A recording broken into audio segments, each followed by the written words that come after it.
हम्म।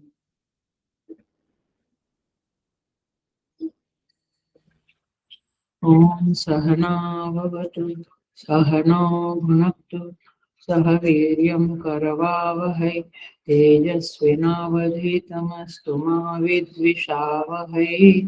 ॐ शान्ति शान्ति शान्तिः। समस्त जन कल्याणे निरतं करुणामयं नमामि चिन्मयं देवं सद्गुरुं ब्रह्मविद्वरम्।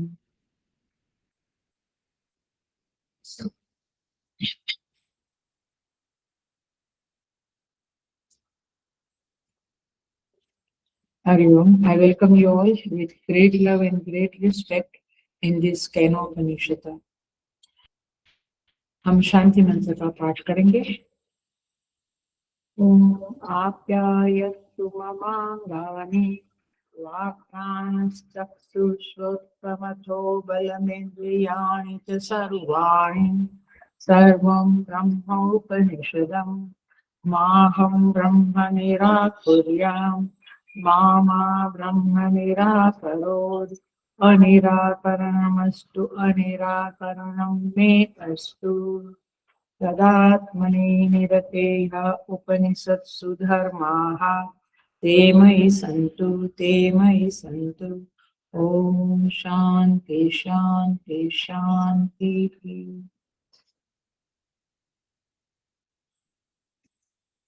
पहला मंत्र चैंट करेंगे। फर्स्ट मंत्र।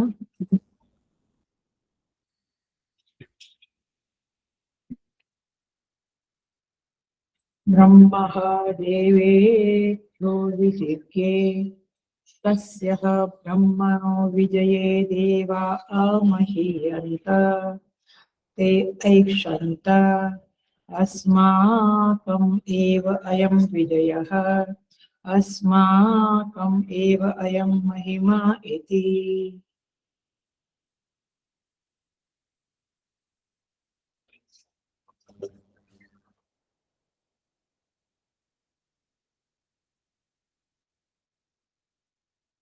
तो हम तीसरे खंड में पहले मंत्र में प्रवेश कर रहे हैं।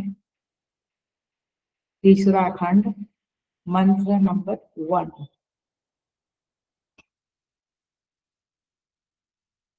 ब्रह्मः देवेभ्यो विजिज्ञे।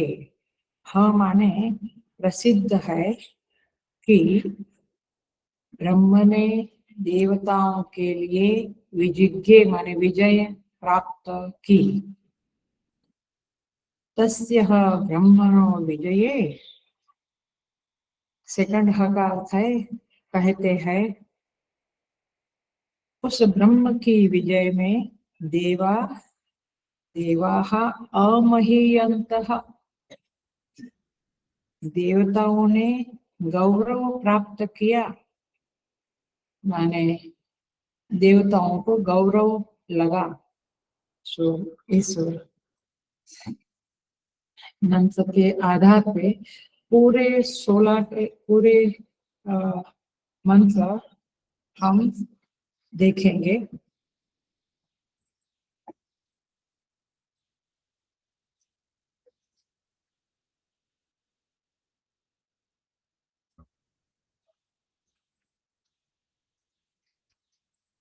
चैंटिंग हम बाद में करेंगे, पहले अभी हम पूरा 12 के 12 मंत्र को देखते हैं। आज का क्लास जबरदस्त इम्पोर्टेंट है, साधना के लिए बहुत इम्पोर्टेंट है।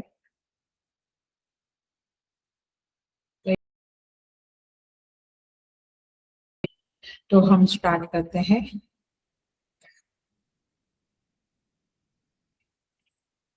इसमें 2 विभाग होगा, 3 विभाग होगा आज के क्लास के।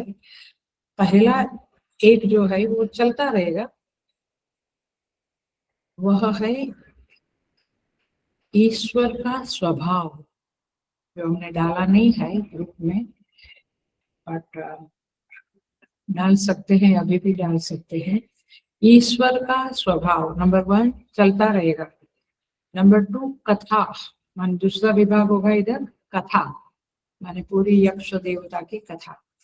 और तीसरा विभाग होगा उसमें छिपा हुआ उपदेश अथवा कहो छिपी हुई बातें साधना के संदर्भ में जो बातें छिपी है उसको आज हम उजागर करेंगे। तो 3 तरह से इस आज के क्लास का विभाग होगा और इस विभागों को हम देखते रहेंगे। कथा भी चलती रहेगी, भगवान के स्वभाव का निरूपण भी चलता रहेगा और उपदेश भी चलता रहेगा। तो 3 भागों में आज का क्लास है। जबरदस्त साधना के लिए जबरदस्त इफेक्टिव क्लास है और इंसाइट देने वाला क्लास है। ओके, सो आइए शुरू करते हैं।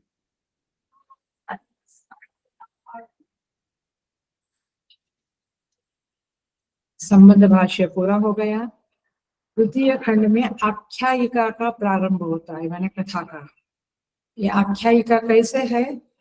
ब्रह्म ने देवताओं के लिए विजय प्राप्त की, लेकिन उस विजय में देवताओं को महिमा प्राप्त हुई, उन देवताओं को महिमा प्राप्त हुई।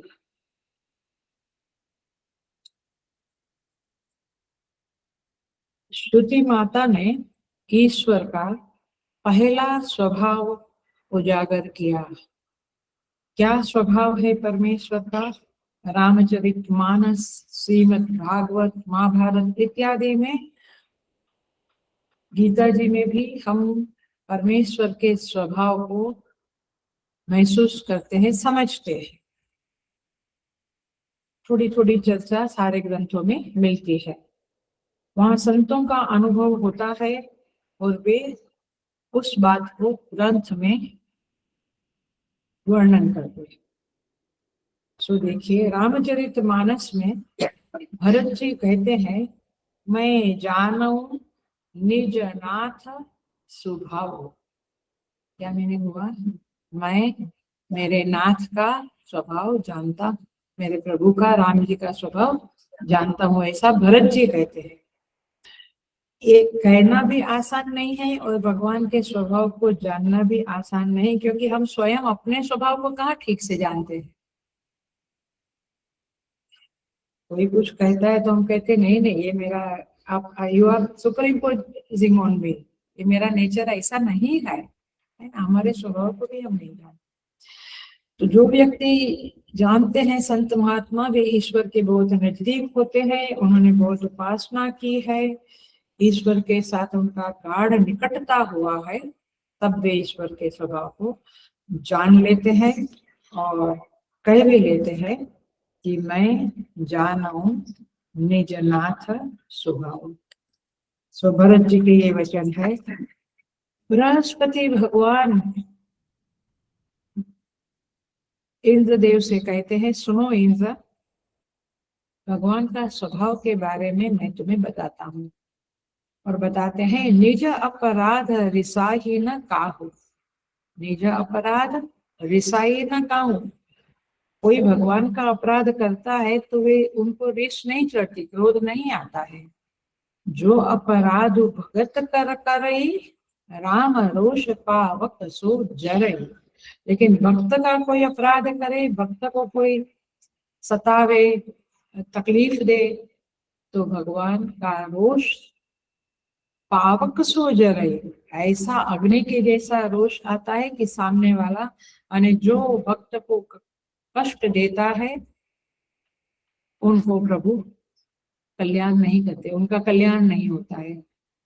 सो इस तरह से ये ईश्वर के स्वभाव के बारे में जानने वाले लोगों से आज हम जाने कि क्या है भगवान का स्वभाव। ये पहला तो देख लिया हमने कि भक्तों के अपराध को भगवान सहन नहीं करते। काकभूषण जी का प्रसंग देख लो, याद आता है ना, नमामि शमीशान निर्वाणम रुद्राष्टकम। वो पूरा प्रसंग आपको याद होगा। गुरु का अपमान हुआ तो भगवान क्रुद्ध हो गए, क्योंकि गुरु भगवान के भक्त थे। तो काकभूषण जी के ऊपर माने जबरदस्त क्रोध हो गया भगवान। ये कथा है और उसका ही उस समय ही गुरु ने जो स्तुति की भगवान शिव की, उसी को रुद्राष्टकम कहते हैं। तो यहाँ पे इस कथा में आइए हम यहाँ पे दो स्वभाव को देख लेते हैं, दो तीन स्वभाव को देखते हैं। तो पहला तो यह स्वभाव है कि ब्रह्म ने देवताओं के लिए विजय प्राप्त की। क्या अर्थ हुआ? ऐसे हम पढ़ेंगे, लोग कहते हैं हमने पढ़ लिया, ऐसे कुछ नहीं समझेंगे। आचार्यों के आनंद गिरी टीका है, स्वामी जी लोग है, आचार्य लोग है, वहीं से हम बोल रहे हैं, उनका ही उच्चिष्ट बोल रहे हैं, तो उनके बिना तो ये अपने को सूझेगा नहीं। इसमें पहला मैसेज भाव यह है कि अगर कोई, ये लिख लेना, अगर कोई देववृत्ति का है तो प्रभु उसके लिए अवश्य विजय प्राप्त करते हैं। दुनियादारी से विरुद्ध, दुनियादारी से अलग एक सिद्धांत, एक उपदेश हमें यहाँ ओपनिंग में ही मिल गया। क्या मिला? नहीं समझा। यदि कोई देव वृत्ति का है तो परमेश्वर उसके लिए विजय प्राप्त करते हैं। मतलब ये है, देखो इसको ऐसे समझना है, यदि मुझे विजय प्राप्त होना है, विजय चाहिए, नहीं नहीं, तो हमें देव वृत्ति को बढ़ाना है। पूरा सिद्धांत पकड़ो, बातों को स्पष्ट पकड़ो, क्लैरिटी से पकड़ो। जब मैं ये बोला कि देव वृत्ति वाले देवताओं को, यदि कोई देव वृत्ति वाला है तो भगवान उसको विजय प्राप्त कराते हैं, इसका मतलब यही हुआ कि मुझे यदि विजय चाहिए तो मुझे देव वृत्ति को, माने गुड नेचर, अच्छा स्वभाव, अच्छी वृत्तियां, गुड वैल्यू सिस्टम, इसको बढ़ाना पड़ेगा। यदि देव वृत्तियां बढ़ गई तो प्रभु फिर आपके जीवन में फेलियर नहीं देते हैं। और ये सौभाग्य होता है हमारा कि जिंदगी में प्रभु हमेशा सक्सेस दिया है, देते रहे हैं। ये उनकी कृपा भी है, बट हमारा साधक का प्रयत्न क्या है, हमें वैल्यू सिस्टम से कॉम्प्रोमाइज नहीं करना है। हमें देव वृत्ति माने नोबल वृत्तियां जो है उससे दूरी नहीं बना के रखनी है, उसे जीवन में अपनाना है। आ गया? इतना सेमिनार अटेंड कर लो, सक्सेस सेमिनार, वर्कशॉप अटेंड करो, for gaining the success attend this workshop. आएगा इधर ही देखो, सब कुछ अपने ग्रंथों में पढ़ा है, देव वृत्ति बढ़ाओ। श्रुति ने सृष्टि के निवासियों को यह आश्वासन दे दिया है कि देव वृत्ति के व्यक्ति हो। मैं थोड़ा एक्सटेंड आजू बाजू का उसका परत निकाल रही हूँ, हटा रही हूँ, ताकि आपको और बातें समझ में आवे। बट ये सारा क्लास एक साल भर मनन करने जैसा है, एक साल भर, एक आज का क्लास बहुत गहरा क्लास है। सृष्टि के निवासियों, श्रुति माता आश्वासन देती है कि तुम कभी निराश नहीं होना, क्योंकि देव वृत्ति के पक्ष में परमेश्वर हमेशा खड़े हुए दिखते हैं। जितने ग्रंथ पढ़ लो, पुराण पढ़ लो, इतिहास पढ़ लो, महाभारत पढ़ लो, परमेश्वर हमेशा देव वृत्ति के पक्ष में होते हैं और वही विजय प्राप्त कराते हैं। क्लासिक एग्जाम्पल है देवासुर संग्राम, समुद्र मंथन वगैरह। भगवान ने देवताओं को अमृत दिलवाया। श्रीमद् भागवत में वृत्रासुर का एग्जाम्पल जबरदस्त है। वृत्रासुर भक्त तो था भगवान का, लेकिन असुर था। परीक्षित महाराज को शंका हो गई कि ये वृत्रासुर भक्त था, फिर भी भगवान ने इंद्र का पक्ष लिया। यस, ये भगवान का कमिटमेंट है कहो, अथवा भगवान का स्वभाव है कि वे देव वृत्ति की तरफ खड़े हो जाते हैं। समुद्र मंथन में भी यही बात आया, देवताओं का पक्ष लिया। महाभारत में अगेन क्लासिक एग्जाम्पल, पांडव लोग देववृत्ति के थे, भगवान उनकी तरफ खड़े रहे। अब कोई कह सकता है कि कुंती उनकी फूफा थी, रिश्तेदार थे, सगी बुआ थी, लेकिन तो फिर भगवान ने अपने ही फैमिली को, यादव कुल को क्यों नष्ट करवाए? तो भगवान में रिश्तेदारी वाला भाई भतीजावाद नहीं होता है, वो तो देव वृत्ति के पक्षपात घर है। तो इसलिए ये ईश्वर के स्वभाव को आप नोट्स करना। ये अभी तो सुन लो, फिर एक बार रिकॉर्डिंग सुन के पूरी नोट बनाओ और थोड़ा उसके ऊपर मनन चिंतन करो, आपको बहुत लाभ होगा। सो यहाँ पे ब्रह्म देवेभ्यो विजिज्ञ, जो मूल बात है, आप देववृत्ति का संवर्धन करते रहो, आपके पल्लू में विजय आकर गिरेगा। ये परमात्मा का स्वभाव है। स्वभाव का अर्थ होता है संकल्प करते हैं, ऐसा नहीं कि मेरे देवता लोग विजय को प्राप्त करें, ये उनके स्वभाव में है। जैसे अग्नि का स्वभाव है जलाना, ऐसे परमेश्वर का स्वभाव है देववृत्ति की तरफ खड़े रहना। तो उनको कुछ कुछ पानी छाट के छेड़ के ऐसा छिड़क के कोई संकल्प नहीं लेते हैं, उनका कोई उद्यम प्रयास कर्तृत्व नहीं रहता है, स्वभाव है। जैसे अग्नि के पास हम गए तो हमें गर्मी देगा, ये ठंडी की सीजन में, ये सीधा सा उसका, ठंडी की सीजन में कोई भी सीजन, ये उसका स्वभाव है। वैसे परमेश्वर का स्वभाव। नंबर 1 हो गया, समझा? कितनी बड़ी सीख मिली, टीचिंग मिली कि विजय प्राप्त करना है तो इसको फोन करो, उसको लागवग लगाओ, अंडर टेबल करो, कुछ मत करो, अपना काम करो, अपना उद्यम करो, प्रयास करो, और देव वृत्ति को माने अंतःकरण स्वच्छ करो, दैवी वृत्तियों का संचय करो, अमानित्वम, अदम्भित्वम एक्सेट्रा। सो दूसरा स्वभाव परमेश्वर का है, वह विजय तो करवाता है लेकिन क्रेडिट अपने पास नहीं लेता है। इतनी मीठी मीठी बात है, वो क्रेडिट नहीं लेता है कि मैंने तुमको विजय प्राप्त कराई। हमारी क्या बात है, ओ माय गॉड। क्रेडिट तो बहुत अच्छी लगती है लेना, और गलती हुई तो दूसरे ऊपर ठोक देना भी अच्छा लगता है। ये मानवीय स्वभाव है। ईश्वर का स्वभाव श्रेय नहीं लेता। कहाँ दुनिया भर के लोगों को कहाँ ख्याल होता है कि ये सब मिल रहा है, ये परमेश्वर के कारण मिल रहा है, अथवा ये सक्सेस मिली तो उनके कारण मिली। बहुत कम। बहुत लोग कहते हैं मेरे मेरे कोच के कारण मिली, मेरे माता पिता, ठीक है वो भी अच्छी बात है, बट मूलतः परमेश्वर। लोग तो यहाँ तक कहते हैं कि मैंने सजेशन दिया था ना, देखो मैंने कहा था ना, ऐसा तुमने किया इसीलिए तुमको सफलता मिली, मैंने सोचा था तुम जरूर विजय, तुम्हारी जरूर सक्सेस होगी इसमें, मैंने तूने सोचा था, इसकी भी क्रेडिट तुम ले रहे हो, सजेशन दिया था उसके भी क्रेडिट ले रहे हो। माने इंसान का स्वभाव देखो और परमेश्वर। तो ये 2 बात हुई। देखिए विष्णु सहस्त्र नाम में एक शब्द आता है भगवान के। आज का क्लास वैसे बहुत इजी है बट बड़ा गहरा भी है, क्योंकि आपको बहुत अच्छी अच्छी चीजें जानने को मिलेगी, अथवा जानी हुई है तो वो उजागर होगी, अवेयरनेस बढ़ेगी उसकी आपके पास। विष्णु सहस्त्र नाम में कहते हैं अमानी मान दो मान्यो लोक स्वामी लोक दुख।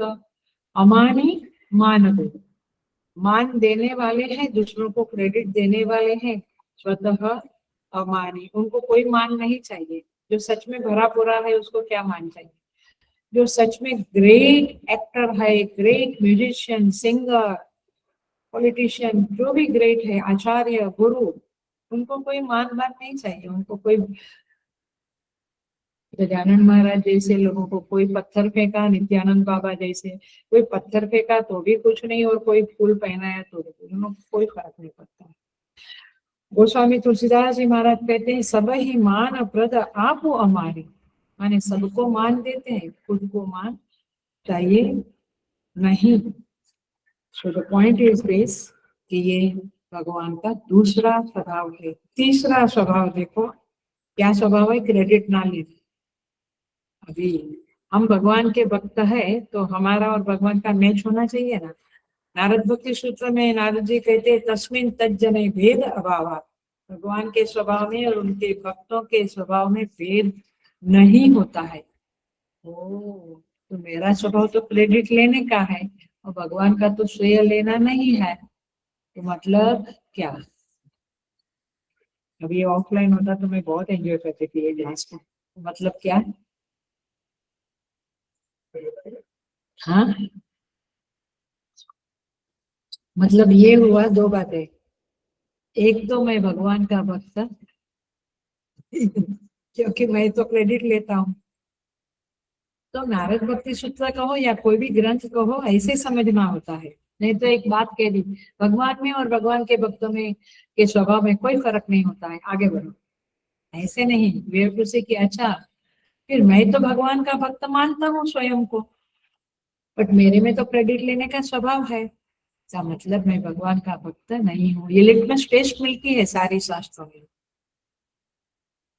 तो भगवान का अमानी रहना और दूसरों को मान देना है। हम दूसरों को क्रेडिट कम देते हैं, स्वयं ज्यादा लेते हैं, ये हमारा स्वभाव। सो यहाँ पे कहते हैं ये ये एक बात भी लिख लो। फिर आगे कहते हैं कि लेकिन देवताओं देवा अमहीयंत, देवताओं को गौरव प्राप्त हो, मैंने देवता मानने लगे कि ये हमारा विजय है, अस्माकम विजय अस्माकम विजय।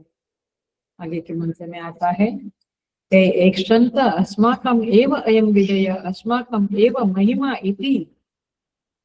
देखा सेकंड श्लोक, ये दूसरा श्लोक बोल रही हूँ मैं। उन्होंने सोचा कि ये विजय हमारी है, ये महिमा हमारी है।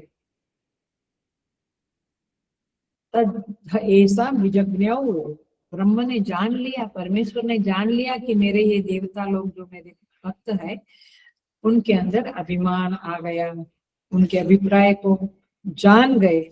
तेभ्यो प्रादुर्बभूव, और भगवान उनके सामने प्रादुर्भूत हो गए, प्रत्यक्ष हो गए। तन न व्यजानत किम इदम यक्षमिति, देवता लोगों ने उस यक्ष रूप परमेश्वर को नहीं जाना ये भगवान है। तो यह यक्ष कौन है ऐसी जिज्ञासा करने लगे, बट जान नहीं सके। तो देखो वे लोग फिसल गए। तीसरी बात, चौथी बात, जो भी आप उपदेश लिखते रहे ना, आता है कि जब हम क्रेडिट लेना शुरू करते हैं तो अभिमान आता है, और अभिमान आदमी को फिसलाता है, फिसल जाता है इंसान अभिमान में। तो देवताओं ने जब सोचा कि ये हमारे कारण है विजय, यह विजय मिलना प्रभु का अनुग्रह है, उनकी कृपा है, ऐसा न मानकर ये मेरी हमारी महिमा है ऐसा मानने लगे, तो सर्व क्रिया फल प्रत्यय साक्षी, सारी क्रियाओं के फल का जो साक्षी है वो तो परमेश्वर भी जान गए कि इनके अंदर अभिमान आया है। तो देवताओं से भगवान भक्त से प्रेम करते हैं, तो फिर भगवान ने कहा कि भाई ये तो फिसल जा रहे हैं।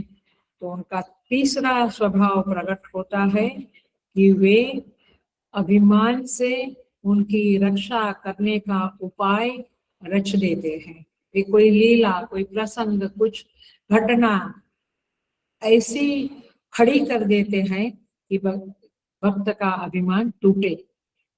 देखो ये तीसरा स्वभाव है, तीसरा चौथा जो भी, ये उनका स्वभाव है। वो फिसलन देख नहीं पाते, उनके अंदर करुणा आर्द्रता आ जाती है, और फिर वे उनकी रक्षा करने के लिए प्रकट हो जाते हैं, माने स्वयं प्रकट होते हैं या किसी के जरिए ये अभिमान को नष्ट करवाते हैं। हमारे जीवन में अनुभव है ना, बहुत अनुभव है कि हमारे अभिमान को चोट लगाने वाले आसपास रहते हैं, और वे चोट लगाते रहते हैं, फिर भी हम समझते नहीं है।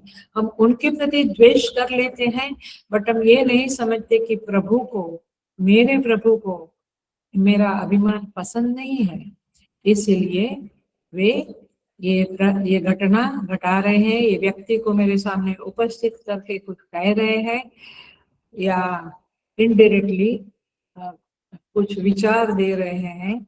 किसी भी तरह से वे हमारे अभिमान को सहन नहीं करते हैं और हमारी रक्षा, अभिमान से रक्षा करते हैं। ये उनका चौथा स्वभाव हुआ। मतलब रामचरित मानस, ये शब्द जो है उसमें क्या है, रामचरित, चरित माने चरित्र, मानस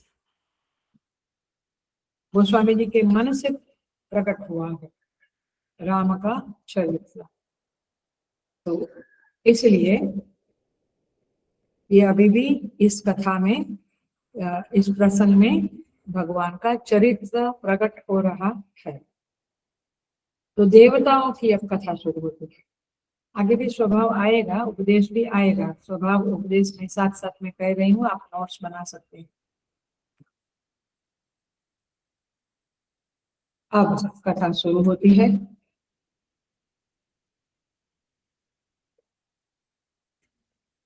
देवताओं की पार्टी चल रही है, उनके हाथ में कुछ पीने के पदार्थ है, आप समझ गए, नाच गान हो रहा है, मस्ती में है सब लोग, और पूरी मधुशाला गूंज रही है। ऐसे में पूरी दूरी पर एक यक्ष रूप लेकर ब्रह्मदेव प्रकट होते हैं, परमात्मा प्रकट होते हैं। किसका रूप लेकर? यक्ष का रूप लेकर। अब देखना एक और स्वभाव, मानवीय स्वभाव, यहाँ मानवीय स्वभाव की भी नोट्स करते रहना, और जज और अपने अंदर जांचते रहे। जो अभिमानी व्यक्ति होता है वो डरपोक होता है, बाहर से वो बहादुरी दिखाता है बट अंदर से डरपोक होते हैं। जितना ज्यादा अभिमान उतना डर ज्यादा। क्यों? अब वो लंबा लेक्चर हो जाएगा, बट जनरली उसके आसपास चमचे लोग रहते हैं, कोई सच्चा फ्रेंड नहीं रहता है। No friend can afford to have your अभिमान। तो सच्चा निजी व्यक्ति कोई उसको प्यार नहीं करता है, सब चमचे लोग होते हैं और वे उसका नुकसान करने के लिए होते हैं, तो उसको हमेशा डर रहता है। सो ये अलग टॉपिक है, इसलिए उस पर ज्यादा नहीं बोलेंगे। तो अब ये यक्ष को देखकर उनको लगा कि ये एक कौन है, ये समझता नहीं है बट ये विलक्षण है, कोई अलग है और बड़ा पूजनीय लग रहा है। देखो और एक बात आई, मानवीय में देखो या देवता में देखो, जो पूजनीय होता है वो झंडा लेकर नहीं घूमता है कि मैं पूजनीय हूँ, मैं महान हूँ। वो सामने वाले के दिल में पूजनीयता का भाव जगा देता है। ये भी एक स्वभाव। देखिए हमारे अंदर के स्वभाव की बातें चल रही है, देवताओं के, मनुष्य के। सो इस तरह से अब उनको लगा कि जरा देखना चाहिए कि ये कौन है। तो इंद्र सबसे पहले अग्नि के पास जाते हैं और बोलते हैं, देखो देखो आपका नाम जात वेद है। अग्नि का नाम एक जात वेद भी है। जात वेद माने जन्म से ही उनको सारा ज्ञान होता है, माने जो कुछ जन्म लेता है उनका ज्ञान उनको हो जाता है। तो इंद्र कहते हैं, हे जात वेद, जरा जाओ और जानो कि ये यक्ष कौन है। देखिए मंत्र आगे आगे बढ़ता रहता है और ये आता है तीसरे मंत्र में, ये बात आती है, ते अग्नि अब्रुवन् जात वेद एतद् विजानीहि किमेदं यक्षमिति तथा इति। अग्नि से कहा तुम जाओ और पता करो ये यक्ष कौन है। अग्नि ने कहा बहुत अच्छा, ओके डन, मैं जरूर जाऊंगा। अब अग्नि गए, गर्वित भाव से गए कि सारे लोगों ने मुझे चुना, मुझे सिलेक्ट किया, होता है ना, आई एम द वन। सो अग्निदेव सहज गति से नहीं, पूरे वेग से जल्दी जल्दी जाने लगे। जब अभिमान आता है तो आदमी उछलता है, कूदता है, फास्ट चलता है, मैंने इसका छाती चौड़ी हो जाती है। ये सारे लक्षण अग्नि में प्रकट होने लगे।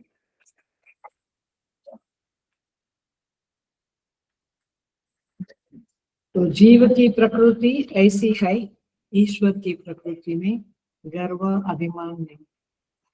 अब अग्निदेव परमेश्वर के सामने गए, वैसे निस्तेज हो गए, क्योंकि सामने वाले का तेज बड़ा अद्भुत था। हमें भी लगता है ना, कभी किसी के सामने हमें लगता है कि हम बड़े बौने हो गए हैं। ये सामने वाले का प्रभाव, इफेक्ट, तेज बहुत ज्यादा है, तो हम मुंह चुप मुंह बंद कर लेते हैं, मुंह बंद हो जाता है, चुप हो जाते हैं हम लोग। ऐसे अग्निदेव भी चुप हो गए, जुबान उनकी बंद हो गई। यक्षर को ब्रह्मदेव ने अब अग्नि से पूछा, तुम कौन हो? फिर से इनका अहंकार जागा और उन्होंने कहा, मैं अग्नि नाम से जाना जाता हूँ, वैसे लोग मुझे जात वेद के नाम से भी जानते हैं। भगवान से कहा, मैं सब जन्मे हुए लोगों को भविष्य सब कुछ मैं जानता हूँ, मैंने मैं सब कुछ जानता हूँ। मैंने अपनी सर्वज्ञता के बारे में बताया। किसको बताया? जो सर्वज्ञ है उसको बताया। अच्छा, भगवान ने बोला ठीक है, तुम में सामर्थ्य क्या है? आप अग्नि देवता को बोला, तुम्हारे अंदर क्या सामर्थ्य है? तस्मिन् त्वयि किम वीर्यम् इति अपीदम सर्वम दहेयम यदिदम पृथिव्याम इति। उसने कहा, अग्नि ने, पृथ्वी में जो कुछ भी है, 5वां नंबर का श्लोक, 5th नंबर, आगे आगे बढ़ते जाना, मैं आगे आगे करती हूँ।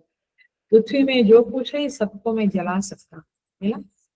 Page number 138, 138, 113, 113, okay.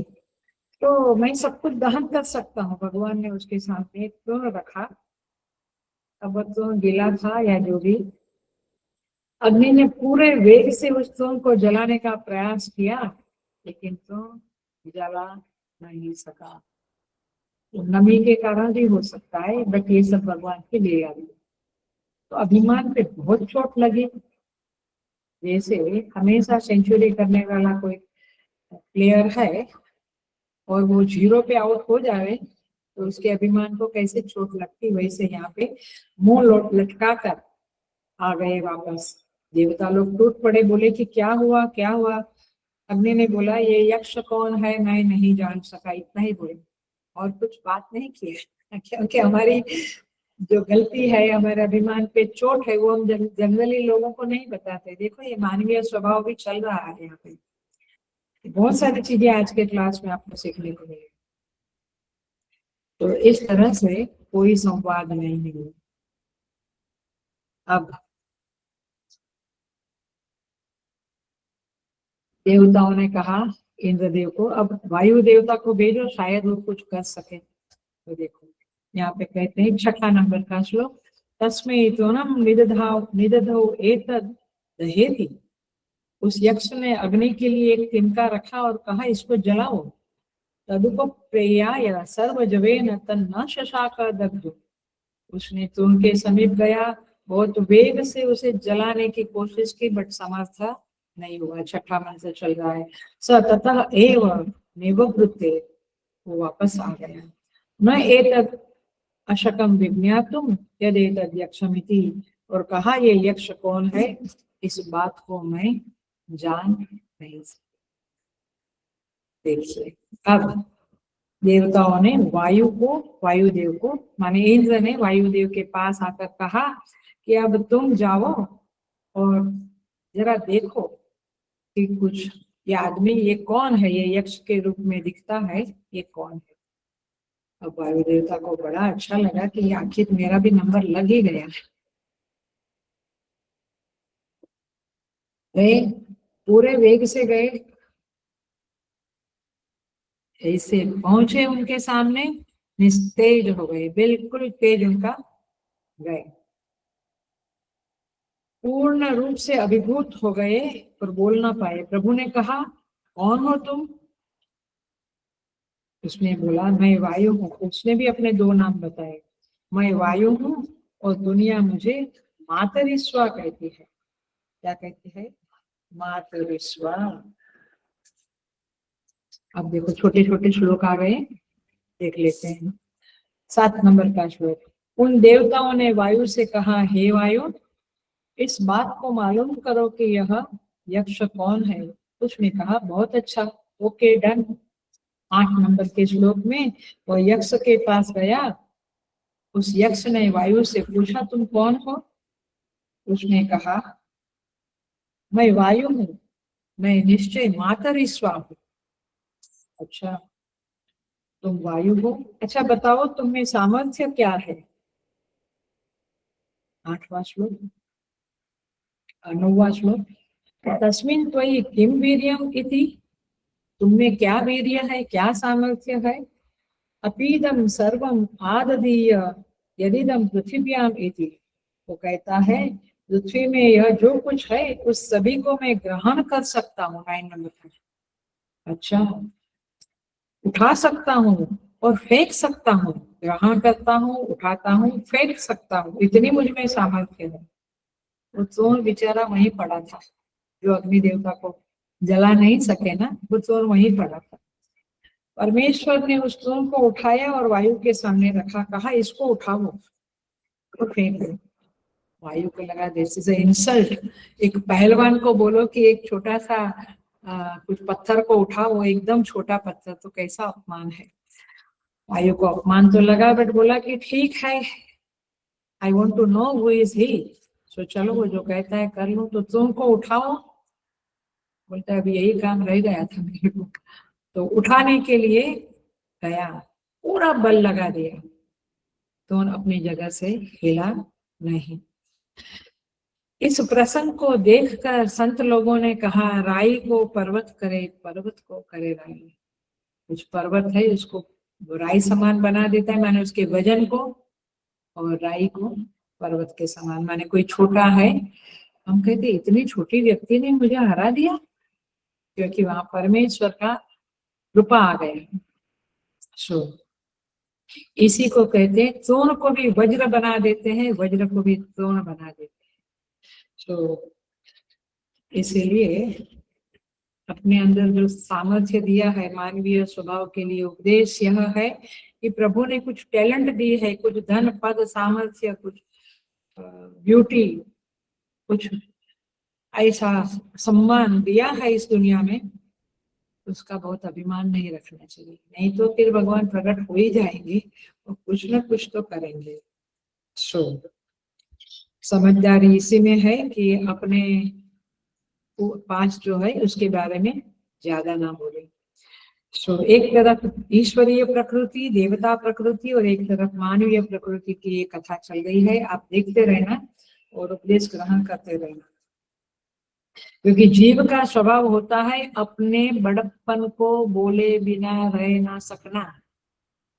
अच्छा, अपना नहीं तो मेरा बेटा, मेरे पति, मेरा फैमिली, मेरा खानदान, कुछ ना कुछ तो अपना बड़प्पन बोलते रहना या दूसरों को बताते रहना, वाणी से या और किसी तरह से, ये मनुष्य का स्वभाव है। लेकिन ईश्वर का स्वभाव क्या है? छिप कर रखना। देखो यक्ष रूप में आए, परमेश्वर रूप में नहीं आए। सो वायु भी नतमस्तक होकर वापस आया और उसने जवाब दिया कि मैं जान नहीं पाया कि यह यक्ष कौन है। सो 10वां श्लोक देखो, आगे बढ़ रहे हैं। यक्ष ने उस वायु के लिए एक तिनका रखा और कहा, इसे ग्रहण करो, उठाओ।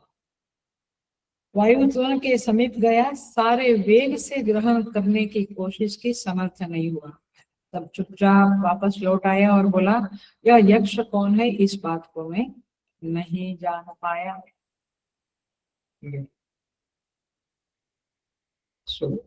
यहीं पे ट्रांसलेशन आगे पढ़ लेती हूँ मैं। तदनंतर उन्होंने वायु से कहा, हे वायु, इसे जानो। ये वाक्य भाष्य, पद भाष्य है, उसी के नीचे ये 10 नंबर का श्लोक का ट्रांसलेशन पूरा हुआ, उसी के नीचे। तदनंतर उन्होंने वायु से कहा, हे वायु, इसे जानो। इत्यादि सब पहले जैसे समान है। वायु को वान अर्थात गमन या गंध ग्रहण करने के कारण वायु कहा जाता है। गमन माने वो बहता रहता है और गंध ग्रहण भी करता है, पृथ्वी की गंध को ले जाता है। और मातरी का अर्थ है अंतरिक्ष, और स्वयं माने विचरण। तो अंतरिक्ष में विचरण करने के कारण उसका नाम क्या है? मातरिस्वा। वायु क्यों है? गमन एंड गंध ग्रहण। और मातरिस्वा क्यों है?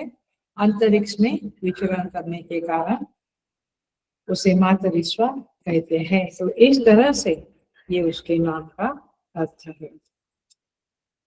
अब देवता लोगों ने कहा इंद्र भगवान को, हे मघवान, मघवन, मघवन माने एलियन, आप ही जाइए और पता करिए कि ये यक्ष कौन है।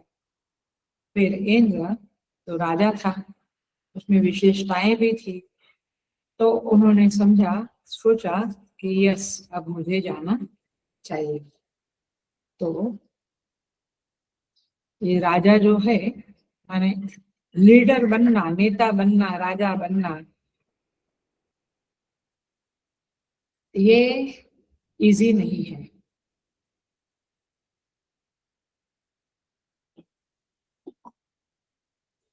और ये यदि आपको बपोती के रूप में माने पिता से मिला है, लेकिन आप में ताकत नहीं है, आप में लीडरशिप के गुण नहीं है, तो आप राजा नहीं बन सकते। देखो, राजा माने लीडर। देखो यहाँ पे और एक आपका वर्कशॉप का भी कारोबार यहाँ पे आपको मिलेगा, बहुत चीजें मिलेगी ऐसे। तो लीडर किसे कहते हैं? आचार्य लोग कहते हैं जो जनता की इच्छा को अपने द्वारा प्रकट कर सके, यानी लोगों की जो डिमांड है, लोगों के मन में जो इच्छाएं हैं, उसको जो व्यक्ति संसद में रख सकता है, इसीलिए तो सांसद होती है, इसलिए तो मंत्री होते हैं एटसेट्रा। सो जो व्यक्ति वो अपने द्वारा उसे प्रकट कर सके और जनता के साथ, सेकंड नंबर, जनता के साथ जो एसोसिएट कर सके, यानी जुड़ सके। नहीं तो आप बैठे हैं सिंहासन पे, जनता नीचे रो रही है। वो ब्रिटेन की राजकुमारी की बात याद आ रही है मुझे। तो खिड़की से देख रही थी, नीचे लोग रो रहे थे, झंडा लेकर चिल्ला रहे थे, वे लोग भूखे थे। तो दासी को पूछती है, नौकरानी को पूछती है, ये लोग क्या कर रहे हैं, क्या मांग रहे हैं, ये लोग मेरे राजमहल के सामने आकर क्या मांग रहे हैं? वो दासी बोलती है कि वे लोग भूखे हैं, उनको रोटी नहीं मिल रही है।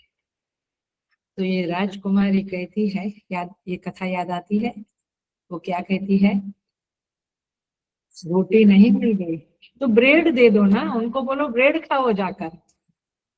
Are you getting the point? They are not sensitive towards people. They cannot be a raja, they cannot be a neta, they cannot be a leader. Way leader नहीं होते। लीडर को सबके साथ संवेदना होती है। अब एक गुरु होते हैं, उनको अपने भक्तों के साथ संवेदना होती है, उनके सुख दुख की परवाह होती है, उसके उपाय बताते हैं, उसके लिए प्रेयर करते हैं, माने उनके कष्ट को दूर करने की कोशिश करते हैं, वो नेता है। तो इस तरह से लीडर वही है जिसमें जनता अपने को देख सके और जो जनता की इच्छाओं को अपने द्वारा प्रतिबिंबित कर सके। ये सारे लीडर के गुण है और इंद्र में ये गुण थे, इसीलिए परमेश्वर ने उसको इंद्र पद दिया। It's not a job, it's not easy. So इस तरह से इंद्र भगवान अब जाते हैं और वे वहां पे पहुंचते हैं। जब वे वहां गए तो इंद्र का तो अभिमान ज्यादा होता ही है, देवताओं से राजा है, तो उनके अभिमान पर जबरदस्त चोट लगी। परमेश्वर वहां से लुप्त हो गए, वो यक्ष वहां से अंतर्ध्यान हो गए। माने ये उनकी ज्यादा दया है। आप ये नहीं सोचना, आप जितने बड़े बनते हो उतना कष्ट भी ज्यादा होता है और परमेश्वर उस दया भी ज्यादा करता है। अब कैसे दया ज्यादा की, ये तो सोचने का विषय है, ये आपको धीरे धीरे ईश्वर कृपा से समझेगा।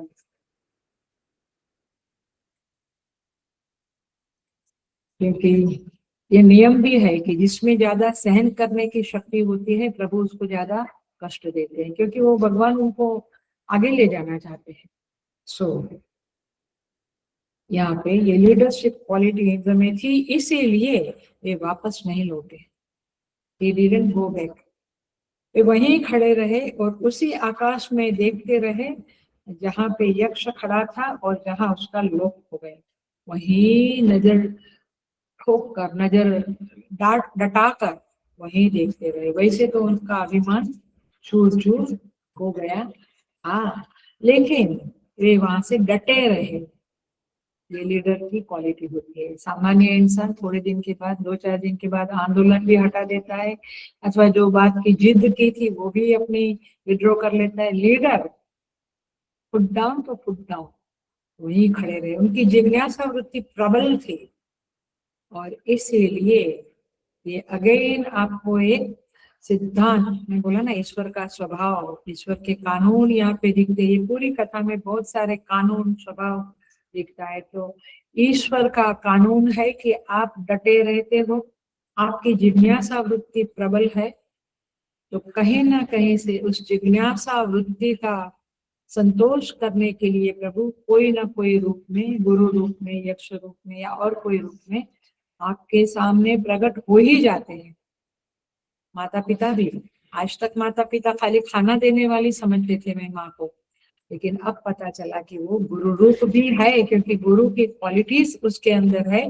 तो अब मुझे मालूम पड़ा, तो किसी न किसी रूप में व्हेन यू आर रेडी, ईश्वर प्रकट होते हैं अथवा किसी को प्रकट करते हैं। तो वो स्त्री प्रकट हुई जिसका नाम उमा देवी था। वो स्वर्ण आभूषण से अलंकृत थी। कहाँ आया? श्लोक नंबर 12। देखो 10 श्लोक हमने कर लिए। 11वें नंबर में श्लोक में कहते हैं, अथ इंद्र अब्रुवन मघवन एतद् विजानीहि। हाँ, देवताओं ने कहा मघवन यह यक्ष कौन है, इस बात को मालूम करो। 11 नंबर के श्लोक। बहुत अच्छा कह के इंद्र गया, लेकिन इंद्र के सामने ब्रह्मदेव अंतर्धान हो गए। तो 12 नंबर का श्लोक है, स तस्मिन् एव आकाशे श्रियम् आजगाम बहु शोभमानानाम् उमां हेमवती तागम होवाच किमेतद्यक्षमिति। वह इंद्र उसी आकाश में जहाँ यक्ष अंतर्धान हुआ था, उसी आकाश में एक अत्यंत शोभामयी स्त्री के पास आया। वह सुवर्ण आभूषण भूषिता हिमालय की पुत्री उमा पार्वती रूपिणी ब्रह्म विद्या से बोला, ये यक्ष कौन है? इसके सामने ये प्रकट हुई, और प्रसंगानुसार वह शक्ति है, संहारिणी है। अन्न भिक्षा लेना है तो वो अन्नपूर्णा है, ज्ञान की भिक्षा लेनी है तो वो ब्रह्म विद्या है। उमा पार्वती ही ब्रह्म विद्या है। हर रूप में वह अधिष्ठात्री देवता है। सो इस तरह से वह प्रकट हुई। उन्होंने इंद्र को दर्शन दिया, और कथा आगे बढ़ेगी।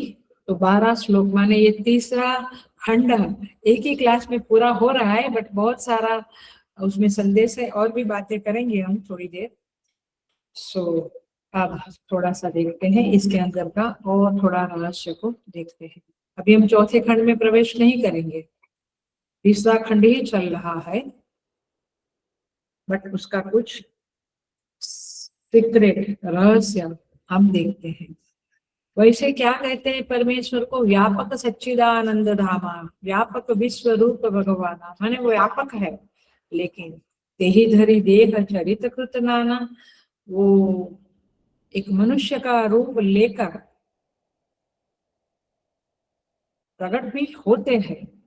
और इसी तरह से ये सिद्धांत है, ये सिद्धांत जानो, माने आपके सामने भी प्रकट होते हैं। वैसे वेदांत कहता है कि वो आंखों के सामने प्रत्यक्ष नहीं होते हैं, बट ये माया का पेरिफेरी में सब कुछ होता है। तुलसीदास जी के सामने प्रकट हुए थे, सूरदास के सामने, मीरा के सामने, बहुत सारे भक्तों के सामने, नरसिंह मेहता के सामने, प्रहलाद, बहुत लोगों के सामने भगवान प्रकट होते हैं। तो यहाँ पे यक्ष रूप में प्रादुर्भूत हुए। उनका रूप कैसे बना, क्या प्रारब्ध था उनका कि वो रूप लेना पड़ा उनको? वो बनाने वाला कौन? ये प्रश्नों का उत्तर गोस्वामी जी अपने रामचरितमानस में कहते हैं, निज इच्छा निर्मित तनु माया गुण गोपाल। अपनी इच्छा से वे शरीर को धारण कर सकते हैं। ये तो मैंने खुद देखा है, क्योंकि मैं बार बार कहती हूँ, गणेशपुरी में हमारे साथ भी मुक्तानंद बाबा थे, और अमेरिका में भी किसी से बात कर रहे थे। मैंने दे कैन टेक द रूप, दे कैन टेक द रूप, ये बात तो पढ़ी है मैंने, देखी भी है। सो यहाँ यक्ष बने निज इच्छा से, पूर्व पक्ष कहता है। और यहाँ पे क्या कहते हैं, माया गुण गोपाल, माने माया माने योग माया, उसके महिमा से ये शरीर धारण कर लेते हैं, क्योंकि हमारे भी शरीर माया का ही निर्मित है, पंचमहाभूत से गुण से बना। तो पूर्व पक्ष कहता है कि ईश्वर के प्रकरण में आपने कभी भी बात नहीं की थी कि वो महायोगी है। भाष्यकार कहते हैं यस, वे महायोगी भी है और अद्भुत विस्मय उत्पन्न करने वाले प्रभु रूप धारण करते हैं और देवताओं के सामने प्रकट हो जाते हैं। आनंद गिरी महाराज कहते हैं स्वयोग महात्म्य निर्मितेन, अपने महिमा से शरीर धारण करते हैं। तो इसीलिए ये योग को खाली हाथ ऊपर करना, नीचे करना, सूर्य नमस्कार नहीं समझो, वो ना हठ योग है ना कर्म योग है। तीनों गुणों का संयोग जो माया है, वो माया से ही, उसमें त्रिगुण है, पंचमहाभूत है, उससे परमेश्वर अपना शरीर धारण करते हैं। योग माया समावृता। 7 नंबर के अध्याय में क्या कहते हैं, ना हम प्रकाश सर्वस्य योग माया समावृताः मूढ़ोऽयं नाभिजानाति लोको मामजमव्ययम्। योग माया से परमेश्वर ये यक्ष रूप में प्रकट होते हैं। तो आपको ऐसा नहीं, जैसे हमको कुछ लगता ही नहीं, आप कथा आगे बढ़ाओ क्योंकि हम सोचते नहीं है, बट सोचना कि ये यक्ष कैसे, कौन, परमेश्वर कैसे उसका रूप लिया, योग माया के कारण उसका रूप लिया। माया मानुषम हरे, ऐसा करके गोस्वामी जी ने उन्हें पुकारा है। सो इस तरह से यहाँ पे ये परमेश्वर प्रकट होते हैं और अंतर्धान भी होते हैं, माने उनमें यह सामर्थ्य भी है कि वे अंतर्धान हो जाते हैं। सो इस तरह से किमिदम यक्ष, यक्ष शब्द का अर्थ है, वैसे तो कुबेर ये यक्ष जाति के थे, राजा जी राजा रसोई रसायनी जो प्रार्थना करते हैं रोज शाम को। तो यक्ष रूढ़ी अर्थ में एक जाति है जिसके राजा कुबेर है, बट यहाँ पे ये भगवान को उस जाति वाले कोई आए ऐसा नहीं मानना है। यक्ष धातु का अर्थ होता है पूज्य, पूज्य, पूजा। तो इस पूजनीय के संदर्भ में यहाँ पे यक्ष शब्द स्तुति माता ने प्रयुक्त किया है, इतना समझ लो। उस यक्ष को देखकर देवताओं में विस्मय वृत्ति भी आई और पूज्य भाव भी आया, इसलिए उन्हें यक्ष शब्द से पुकारा गया है, इतना आप समझ लो। सो आगे बढ़ते हैं। सो इस तरह से इंद्रदेव और अग्निदेव और वायुदेव निस्तेज हो गए और भाष्यकार कहते हैं अप्रगल्भत्वात् तूष्णीम भूतम। प्रगल्भता माने दुर्दम्यता, उनका जो दुर्दम्यता था, उन्होंने विजय प्राप्त की, असुरों को हार दिलवाई, वो सब कुछ अब चुप हो गए, शांत हो गए। रामानुजाचार्य जी कहते हैं दुष्ट ही अन अभिभवत नियता, दुष्टों के द्वारा अभिभूत न होने का स्वभाव होता है, उसे प्रागल्भ्य कहते हैं। बट ये लोग क्या हो गए, दब गए, दीनता आ गई। हनुमान जी देखो रावण के दरबार में प्रगल्भ माने दीन नहीं हुए, उनका तेज निस्तेज नहीं हुआ, रावण का ही तेज एक्चुअली निस्तेज हो गया। तो इस तरह से यहाँ पे समझना है। लेकिन मूल बात यही है कि अभिमान जब टूटता है तो आदमी को बहुत कष्ट लगता है, देवताओं को भी कष्ट लगता है, पैर के नीचे से जमीन खिसक गई ऐसा लगता है। लेकिन ये मनुष्य का स्वभाव है, परमेश्वर में कभी भी दीनता नहीं आती है। ये कालिया नाग के ऊपर खड़े रहकर नर्तन करने लगे, देखो तो सही, कभी भी उनमें दीनता नहीं आती है। तो इस तरह से यह कथा यहाँ पे पूरी होती है। हम थोड़े से आगे बढ़ते हैं और कुछ डिटेल देखते हैं। देखिए एक बात और इसके संदर्भ में एक और रहस्य उजागर होता है कि जब भक्त होता है वो जब भगवान के सामने आता है तो वो निस्तेज नहीं होता है। आया? क्योंकि भक्त वही है जो भगवान को शरणागत है, तो दीनता है उसमें। जो दीनता को लेकर बड़ों के सामने आएंगे तो उसका तेज नहीं, वो भक्त है तो तेज उसका उल्टा बढ़ जाता है। भरत जी जब राम जी के सामने आते हैं तो उनका तेज बढ़ जाता है, हनुमान जी जब आते हैं तो उनका तेज बढ़ जाता है। तो तात्पर्य ये है कि अभिमान हर तरह से नुकसान देने वाला है। तो फिर हर बार जब आप बड़ों के सामने आएंगे तो आप दीनता को महसूस करेंगे, लेकिन आप में अभिमान नहीं है तो कोई कितना भी बड़ा हो आपका तेज कम नहीं होगा। अभिमान और शरणागति ये दो शब्द है और एक टीचिंग आपको मिल रही है।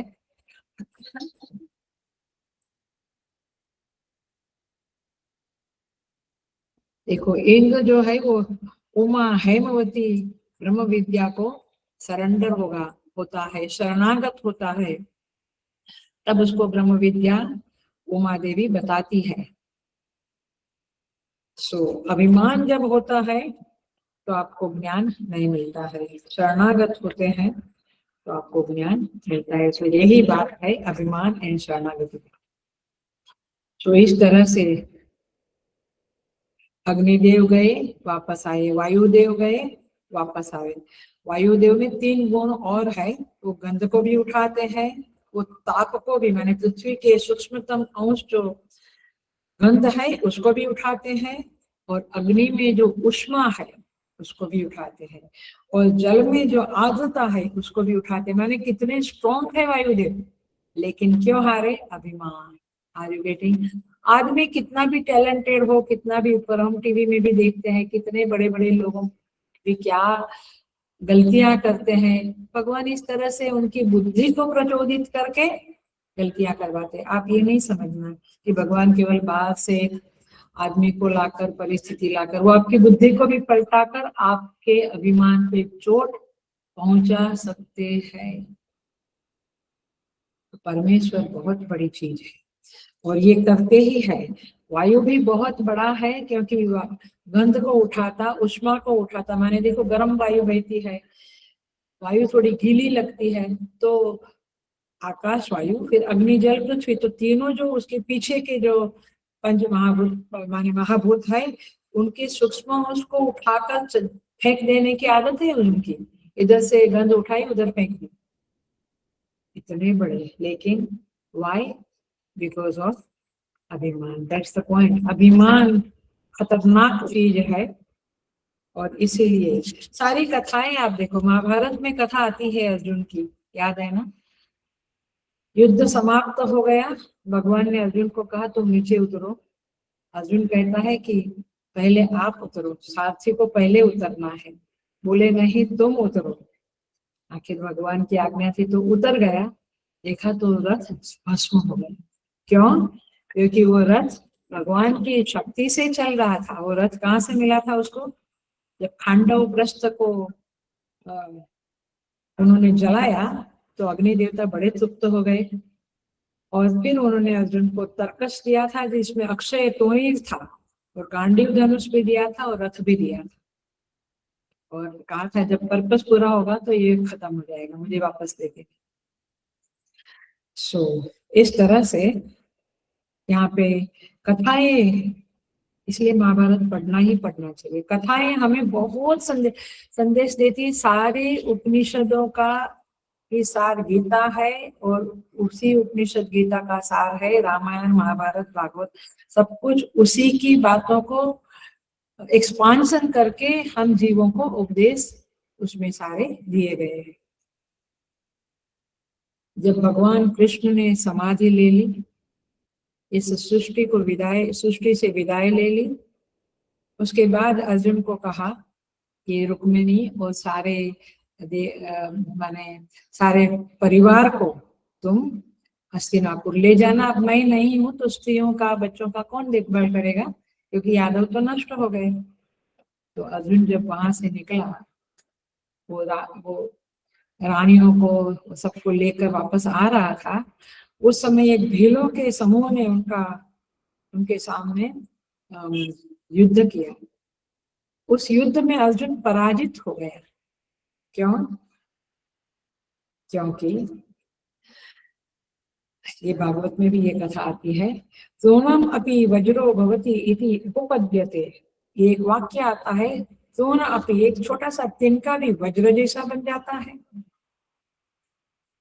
तो उन लोगों के पास तो लाठी थी, भाला था, वो इतने पावरफुल बन गए कि अर्जुन के पास जो धनुष बाण था, गांडीव था, तर्कस था, वो भी फेलियर हो गया। क्योंकि शक्ति कहाँ है? ईश्वर की इच्छा होती है सब। उसकी इच्छा से तोन भी वज्र बनता है, वज्र भी तोन बनता है। तो अर्जुन का जो तर्कस एंड गांडीव तोन के समान हो गया, और इनके भाले और लाठी वज्र के समान। इसलिए ईश्वर नाम की जो चीज है वो जबरदस्त है। और ये बातें हमें सीखनी चाहिए कि जब मेरा अभिमान नाग की तरफ उफाड़ा देगा, तो परमेश्वर उसमें से विष खींच लेंगे, तो अभिमान शांत हो जाएगा। बट यूं ही नहीं करेंगे, कुछ ना कुछ घटनाएं घटेगी, और यदि वो देखने की हमें आदत पड़ गई, हम अवेयर अलर्ट हो गए, तो जिंदगी सुमधुर हो जाएगी। ये जीना बड़ा सुमधुर होगा, क्योंकि फिर अभिमान नष्ट होगा। तो अभिमान वाला जीवन ही कष्टदायक होता है, और निराभिमानी जीवन ही सुखदायक। ये सिद्धांत है। कितने एग्जाम्पल देवे, महाभारत का दिया, भागवत जी का दिया, रामचरितमानस में अंगद जी ने जब रावण के दरबार में पांव रखा, तो बड़े बड़े महावीर भी उसके पांव को उठा ना सके। देखो रामचरितमानस में भी हम जोड़ सकते हैं बात को, वायुदेव तोन को उठा नहीं सके, रावण के महाराक्षस लोग भी उस अंगद के पांव को उठा, वो तो बच्चा था, उसके पांव को उठा ना सके। देखो वाली का बेटा था, माने कोई कम नहीं था, वाली का बेटा था, लेकिन कौन शक्ति दिया? राम जी का संदेश लेके आया था। सो इसीलिए ये बातें हमें समझनी चाहिए। और ये आख्यान जो है 3 नंबर का खंड पूरे केनोपनिषद में, यदि आप पक्का साधक, अच्छा साधक, ऊंचा साधक बनना चाहते हैं, तो इस 3रे खंड की इस कथा को और आज के ये लेक्चर को, क्योंकि सिंपल कथा पढ़ने से आपको इतना शायद किसी किसी को आवे भी, बट किसी किसी को ना भी आवे समझ में, तो ये सारे संदेश जो चल रहे हैं, कथा भी चल रही है, ईश्वर का स्वभाव, देव वृत्ति भी चल रही है, ईश्वर का स्वभाव भी, मानवीय स्वभाव भी बातें चल रही है, और उपदेश भी चल रहा है। तो गोस्वामी जी इसी बात को कहते हैं, तुनते पुलिस पुलिस तुन करे, माने एक लोहा एक वज्र जैसा चूर्ण बन सकता है, और वज्र को भी वे चूर्ण बना देते हैं। ईश्वर इच्छया चूर्णम अपि वज्रो भवति इति उपपद्यते। तो इस तरह से यहाँ पे भाष्यकार लिखते हैं कि ईश्वर की इच्छा से चूर्ण भी वज्र बन जाता है, और इसीलिए वो तिनके को न वायु हिला सका, न अग्नि देवता हिला सका। रावण भी वज्र के जैसा था, लेकिन वो चूर्ण हो गया, और अंगद चूर्ण जैसा था, वो वज्र हो गया। तो ये कथाओं से ये बातें समझनी है कि हम निराभिमानी बनेंगे तो भगवान बहुत मदद, फिर हमारी सारी दीनता को भगवान अपने सर पे ले लेते हैं और हमें स्ट्रांग बना देते हैं। लेकिन हम दीन ना बने, अभिमानी बने, तो भगवान अपने को चूर्ण जैसा बना देते हैं। तो ये सनातन धर्म के सिद्धांतों को ईश्वर प्रकरण से, ईश्वर मीमांसा से हम सीखना चाहिए। हर हिंदू को ये बातें समझनी चाहिए। बड़ी पैनिक स्थिति है कि हिंदू अपने शास्त्रों से दूर हो गया है, थोड़ा पाठ पूजा करने लगा है, अच्छी बात है, बट मूल उपदेश हमारे शास्त्रों का यही है कि प्रभु की दया से जो बल बुद्धि विद्या धन जो कुछ मिला है, उससे थोड़ा अभिमान तो उठता ही है, बट वो अभिमान मिथ्या है, ये मेरा नुकसान करेगा। इस बात को जब साधक जान लेता है, तो फिर तो फिर तो उसका साधना, उसका जीवन यात्रा खुशी खुशी आगे बढ़ती है, साधना भी आगे बढ़ती है। नहीं तो भगवान हमें हमारी औकात बताने के हजारों उनके पास है, कोई ना कोई उपाय तो हमारे साथ कर लेते हैं। कुछ घटना ऐसी घट जाती है कि आखिर वो अभिमान टूटता है, और यदि हम साधक है तो प्रभु के चरणों में फिर से शरणागत होने की साधना शुरू कर देते हैं। तो इस तरह से यहाँ पे ये कथा चल रही है, और उसके अंदर के कुछ उपदेशों को, कुछ सीक्रेट को हम उजागर कर रहे हैं।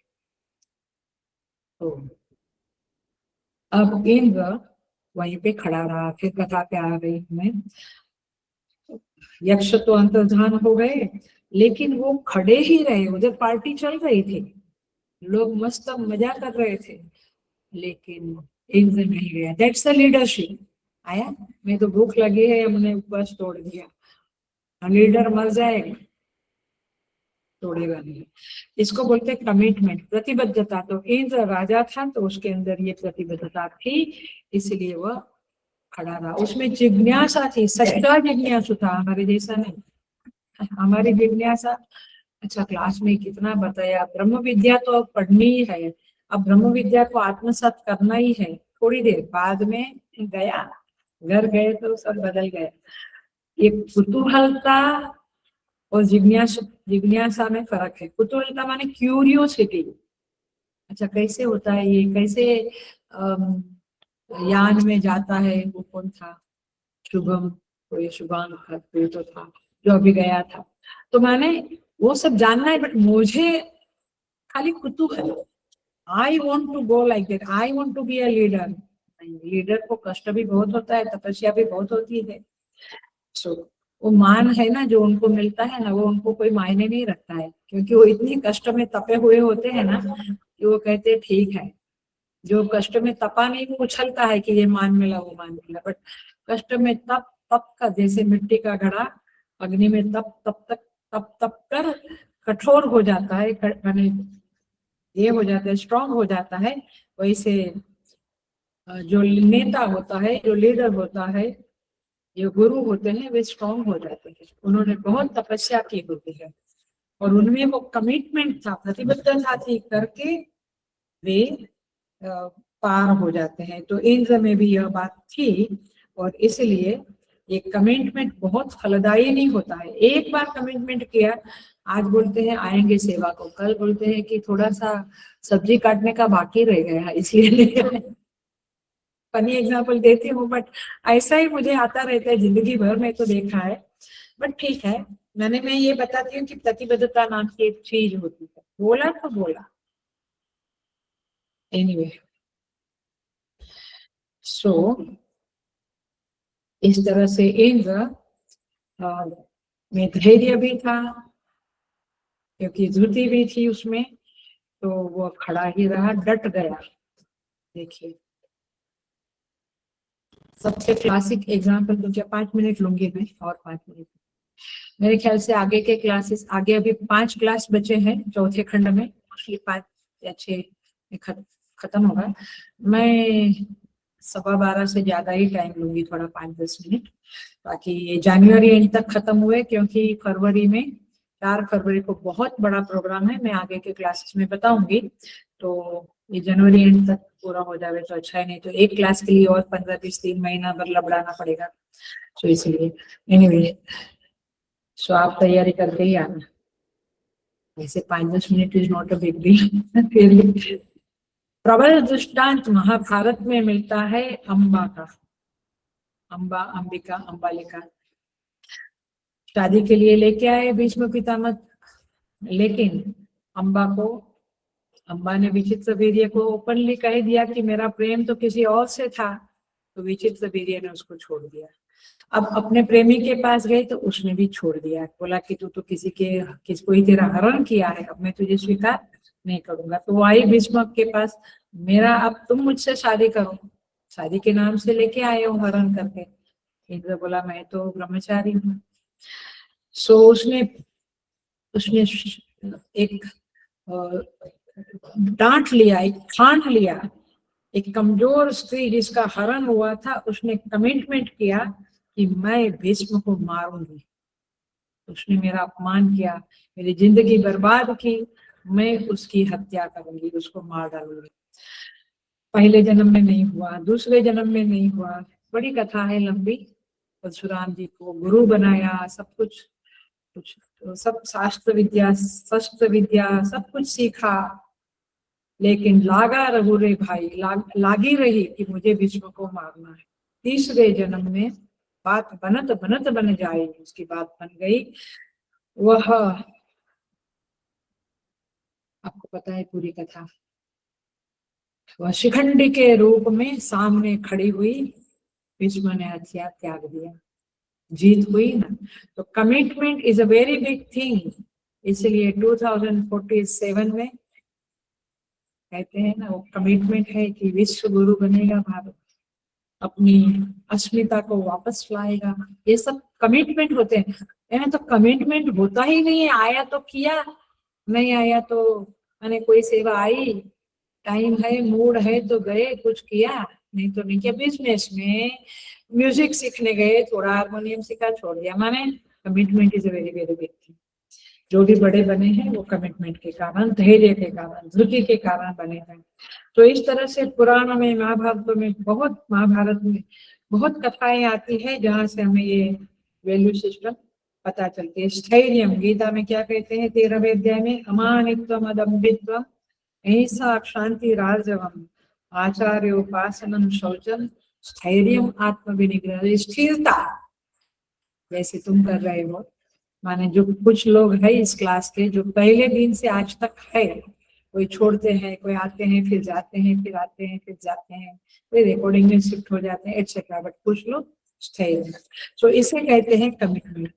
तो इंद्र में यह चीज थी, वह अपनी जिज्ञासा के प्रति समर्पित था, विद्या के प्रति प्रतिबद्ध था कि मुझे जानना है तो जानना ही है कि ये कौन था और ये क्यों यहाँ आए थे हमारी पार्टी के समय। तो इसलिए अध्यात्म के प्रति हम सीरियस बने, इसको इजी ना लगे।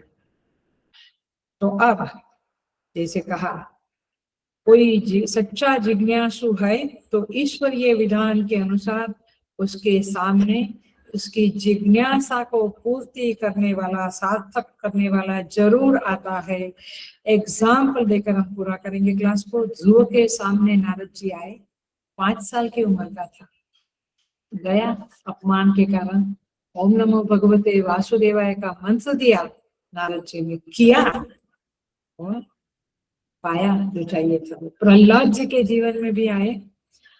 सो नारद जी बहुत वैसे बड़े ऋषि हैं, तो इस तरह से विभीषण जी के जीवन में आए, पता है ना? नहीं पता।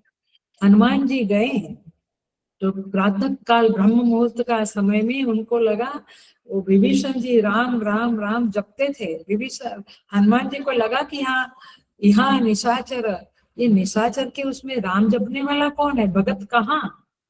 तो दरवाजा खटखटाया, फिर उपदेश दिया, तो विभीषण को गुरु मिला क्योंकि वो राम के भगत थे, जिज्ञासा थी राम से मिलने की। तो इस तरह से ये ईश्वर कृपा से, गुरु कृपा से मिलता है कि इस तरह से हम ग्रंथों को पढ़े।